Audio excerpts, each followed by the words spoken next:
Greetings, fellow conquerors. This is darkfireslide, and welcome to another top 10 for EU4. Today, I'll be talking about the nations which, in my opinion, are the best underdogs. These are nations which have a bigger brother nearby, or an otherwise tough start, but are not so weak that they have issues apart from the normal conditions of EU4. I'll be basing this list on how tough the initial challenge is, how iconic the start is, and how big the payoff is when you succeed. Without further ado, let's begin. Number 10, Bohemia. I love India because it's sort of like a Holy Roman Empire with no emperor, allowing for fast expansion and a quick rise to power if you play your cards right. Bohemia is the smallest of the three big nations to start with in India, the other two being Vijayanagar and Jaunpur, meaning that there will be some competition as you make your bid for Hindustan. Still, with the right alliances, this start isn't too difficult, which is why it's here at number 10.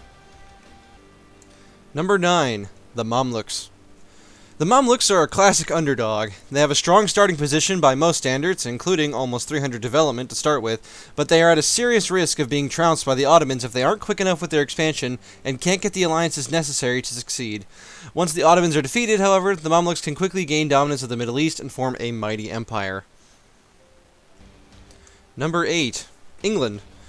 The English used to have a very difficult time defeating the French in the 100 Years' War, but though things have gotten easier for them over time, without the right guidance, it is still quite easy to be forced from the European mainland. Once England defeats the French, though, they are in a good position to overwhelm the rest of Europe through sheer numbers and economic strength. Number 7, Bohemia. Bohemia asks the question, what if someone else was emperor? Though smaller than their Austrian neighbors, they have a good shot at becoming emperor if they are careful with their alliances and expansions. Eventually, Bohemia can win the emperorship wholesale and use this power to overcome the Austrians and potentially unite the empire as a whole. Number 6, Hungary. Hungary is faced with many hard decisions in the start of the game.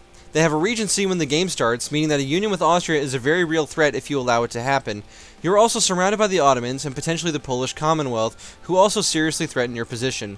You can call on a few allies, but even the Bohemians typically want your land, so finding friends can be difficult. Also, Hungarian culture is separate from the rest of the world, so almost all lands you take will not be of a similar culture. With good timing and alliances, however, Hungary can beat back the stronger foreign powers and become an empire of their own. Number 5, Kazan. Being surrounded by stronger nations is typically a pretext for a bad start. Kazan is one such nation, a horde who must use diplomacy to survive against its much larger neighbors, including Muscovy and the now Great Horde. Kazan's ace in the hole, however, is a single gold mine that can help fund its armies such that it may overcome the odds that are stacked against it. Number 4, Byzantium. EU4 players have been defying history and the odds since the game was released with this nation, and it's not hard to see why. Byzantium starts with cores on Ottoman lands, meaning that if they can manage to win a first war against them, they could potentially turn the tides of fate back and forge a new Roman Empire once they have reclaimed what was once lost. This start is also exceptionally dangerous, often requiring many restarts to get it right, but once successful, it can be one of the most satisfying nations to play in the game. Number 3, Eragon. Insert your Lord of the Rings references here. Eragon is surrounded by two large powers without much room for expansion. Their trump card is Naples in southern Italy, providing some extra men needed to potentially fight back against the Castilians and their 15% land morale. But Eragon is on a timer, because if they don't act swift enough, Castile will essentially get a free personal union over them through the Iberian wedding event, which will end Eragon's potential to succeed unless they can defeat Castile quickly enough. From there, Eragon can form Spain, and the road to the Americas and Africa are wide open for them to expand through. Number 2, Haiji. The story of Manchuria and of the Qing Empire, which Manchu tribes can one day become, is a story of beating back impossible odds time and again. This is no exception.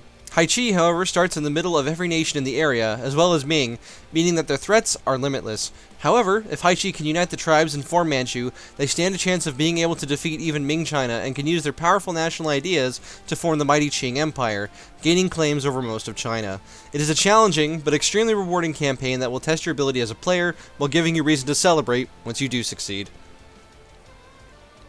Number 1, Novgorod. Novgorod stands as one of the most difficult starts for a nation that has over 100 development in the game. The problem is that Muscovy can take a mission that immediately gives them claims over your entire country, which often results in a swift death for the Merchant Republic.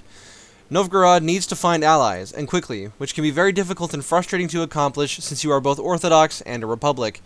However, even if you can manage to beat the odds and defeat Muscovy, you must then contend with the Polish Commonwealth and the various hordes that lie beyond central Russia. Should you succeed, you will stand as one of the strongest republics in the game, and you can proceed to create a Russia completely different from its historical counterpart. Are you up to the challenge? Thanks for watching. Do you agree with my choices? What nations do you think are rewarding to play? If you enjoyed the video, be sure to leave a like and subscribe to see more content like this in the future. Until then, Godspeed, you brave souls.